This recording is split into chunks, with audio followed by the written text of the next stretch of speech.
دوستانو نن در سره تازه معلومات شریکوو د افغانستان د پاکستان د چین په هکله باندې یو نوی د دوستي یو باب پرانیستل شو د دوی درو تر مابین. کله چې د هندوستان او د پاکستان تر مابین جګړه رامنځته شوې ده د پاکستان له هغه نه بعد د پاکستان توجه افغانستان ته زیاته شوې چې تعلقاتو سره ښه کړي او د هندوستان توجه هم افغانستان ته زیاته شوې چې تعلقاتو سره ښه کړي. هندوستان کوشش کوي چې په افغانستان کې ډیمونه جوړ کړي د هغو په ذریعه باندې اوبه کنټرول کړي او پاکستان کوشش کوي چې د چین په ذریعه باندې مثلا په افغانستان کې پانګونې وکړي. یو مثال لکه سیفیک پر دې معلومات باندې له تاسو سره دوستانو غږیږو چې 13 ورځ یا بل ورځ د پاکستان او د افغانستان او د چین د وزراو وزیر خارجه تر مابین دلته یو غونډه وسوله په چین کې چې دا مشري د چین وزیر خارجه په غاړه اخیستې وله د دوی تر مابین یو داسې مثلا فیصله په هغه کې وکړل سوله چې اولین به د دغو درو هیوادونو تر مابین د ښه تعلقاتو په هکله باندې یو متفقه فیصله وسوله. دوهمه د درو هیوادونو تر مابین بیا خاص کر د افغانستان او د پاکستان تر مابین د یو بل ملک په خلاف باندې د خاورو استعمالولو په باب باندې ډاډ ورکوي. افغانستان به هیڅکله د پاکستان په خلاف باندې خپله خاوره نه کوي استعمال، نه به هغه کسانو ته ځای ورکړي چې هغه له افغانستان څخه او پاکستان ته ګواښ جوړ شي، خطر جوړ شي. او دغسې پاکستان هم افغانستان ته ډاډ ورکړو چې نه به زموږ خاوره ستاسو په خلاف باندې استعمال کړل شي، نه به زموږ له خاورې تاسو ته خطر پیښ شي. پر دغه موضوعاتو باندې وغږېدو او دغسې مثلا د راشه و درشه د تعلقاتو د تجارت په هکله باندې هم د دغو دوه هیوادونو تر مابین چین خبرې وکړي. د چین هیواد پر هغه باندې هم فیصله وکړل شوه چې په هغه باندې به عمل وکړل شي. او دغسې مثلا د دوه هیوادونو تر مابین چې کم لارې د تګ راتګ د هغه فی الحال ډېرې بندې دي، د خلکو پر مخ باندې سختي ده. د هغه سختي په هکله باندې هم د دوی تر مابین مهمه غونډه وسوله. په هغه هکله باندې هم یو بل ته ډاډ ورکول شو چې په دغه کې به مثلا اسانتیاوې رامنځته کیږي. بله یو غټه مهمه خبر چې دوی تر مابین وسوله هغه د سیفیک په هکله باندې، یعنې کم چې د چین له هیواد څخه سیفیک روډ په پاکستان کې راځي له هغه نه بعد به کابل ته ځي. پر دې باندې یو متفقه فیصله وکړل شوله چې درو سرو هیوادونو په خوښه باندې دا روډ به جوړیږي. اوس سیفیک چې له چین څخه راوځي د پاکستان په ډیرو حصو کې مثلا پر ژو باندې را روان، مثلا پر دې علاقه باندې تر ډیره حده پورې جوړ شوی چې نیمه جوړ نیمه څنګه، یعنې کار روان په الحاله ولاړ او تر ډیره حده پورې جوړ شوی هم ده. نو ویل کېږي دغه سیفیک مثلا به یا 2-3 لارې مختاره کوي چې پر هغو لارو به د پاکستان له لارې افغانستان ته ځي، چې په هغه کې مثلا بهترین انتخاب دوی ورته کړی هغه د چمن لار ده. ځکه چې د دوی په وینا باندې د چین په وینا یا د پاکستان په وینا یا د افغانستان چې دا لاره له خطر څخه بهر ده، یعنې په دغه لار کې سیکورټي چیلنجونه نشته،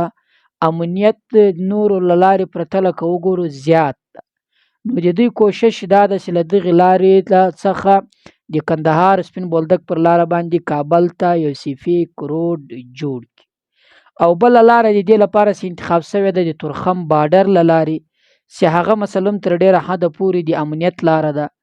او دریمه لاره مثلا د وزیرستان له لارې هم یو ځای ده چې پر هغه باندې هم د سیفیک روډ امکان لري چې ولاړ شي، خو د دوی په وینا چې هغه له چیلنجونو له خطرو د سیکورټي له چیلنجانو سره یا مثلا له بې امني سره مخ کیږي چې پر هغه ځای باندې مثلا امکان داسې کم ده چې پر هغه به تیر شي. خو زیات امکان په 100 کې 95% دا امکان لري چې د چمن سپین بولدک له لارې دغه لار جوړه شي، سیفیک روډ کابل ته ولاړ شي تر کابله پورې. نو د دې په هکله باندې درو سرو هیوادونو تر مابین یو متفقه فیصله شوې ده. دا نه تنها چې دا چین ته ګټه کوي بلکې په دې کې د چین هم خپل ګټه ده، د چین هم خپل څه پکې پراته دي، د پاکستان هم پکې ګټه ده، او سره سره د افغانستان هم په دغه سیفیک جوړېدلو کې ګټه ده.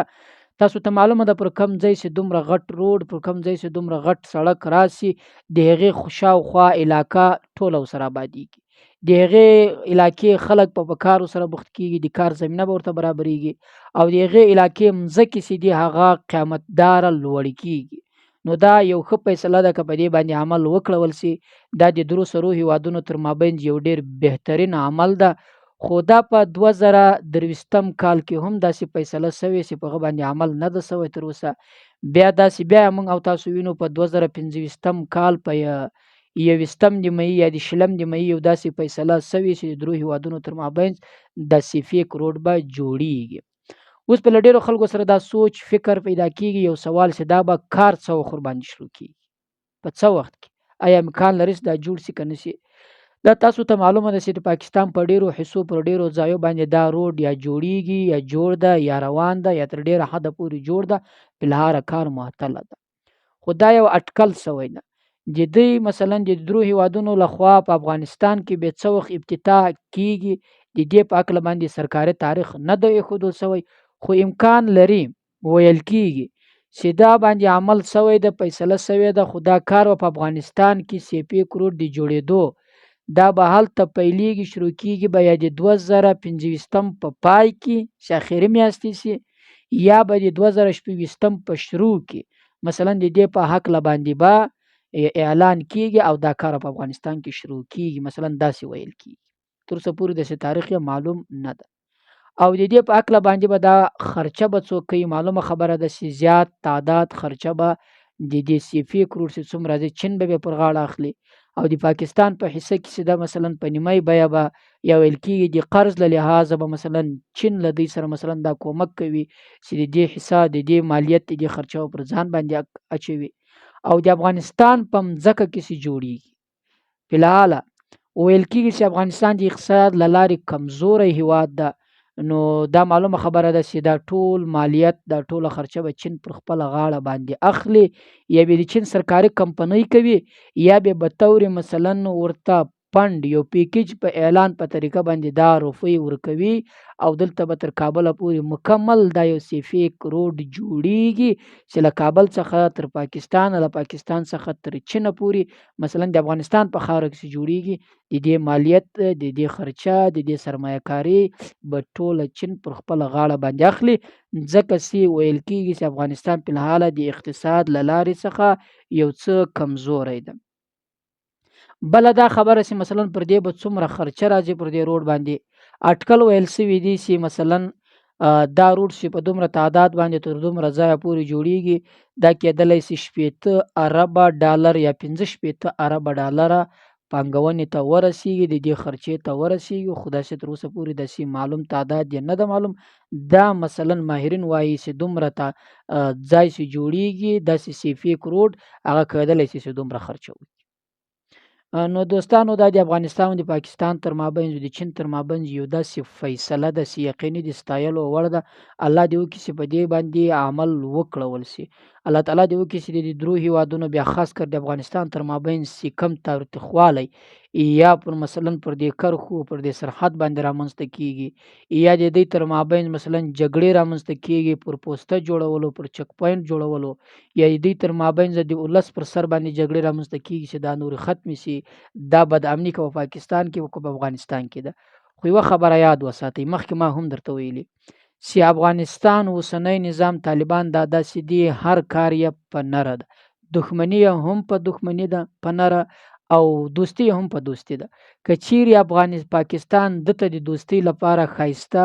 مثلا ښی لاس ورکړي، یو قدم ورته ورسي، لکه د هوتک صاحب په وینا باندې حمید الله هوتک سراسه پاکستان یو قدم که د دوستی په لحاظ راځي 2 قدمه درځم، که یو قدم د دښمنی په لحاظ باندې راځي 2 قدمه در مخته کېږم. او افغانان دا خصوصیت لري چې ته ورسره مثلا دوستي پالنه کوي، ته ورسره ښه اړیکې ساتي، د 2 چند اړیکې در سره ساتي. او که خدای مکړه دښمنی ورسره کوي، دغره ورسره وي، جګړه ورسره کوي، 2 چنده جګړه در سره کوي. نو پاکستان که به د خپل دغه پالیسي کې سیاست کې ریښتونی سي، په صحیح معنا سره ودرېږي، او دا یو حقیقت دی چې مثلا نه تنها په الحال که دا سوچ فکر کوي چې له هندوستان څخه به راځان ته کې په الحال په دې جګړه تاوتریخواله کې کله چې له هندوستان سره تعلقات ښه کړل سو، بیرته به پر شا کې داسې بیا نسی کېدلی، دا دته نور هم نقصان رسوي. که په صحیح معنا سره په ډګر باندې ورسره ودرېږي، ان شاء الله د سیفیک روډ به له چمن څخه ځي د پاکستان څخه له چین څخه به ځي پاکستان ته، له پاکستان څخه به ځي افغانستان ته. سیدا به درو سرو هیوادونو ته ترقي ورکوي. د درو سرو هیوادونو کې به مثلا اقتصاد ته یې بولې یا تجارت ته یې بولې یا ولس ته یې بولې، دې ټولو ته به ترقي ورکوي. او الله دې وکړي چې دا کار وسي. الله دې وکړي چې بیا خاص کر د دوه هیوادونو تر مابین چې کم تاوتریخوالی، کم ناراضګتیا ده بار رامنځته کېږي، الله دې هغه نوره ورکوي.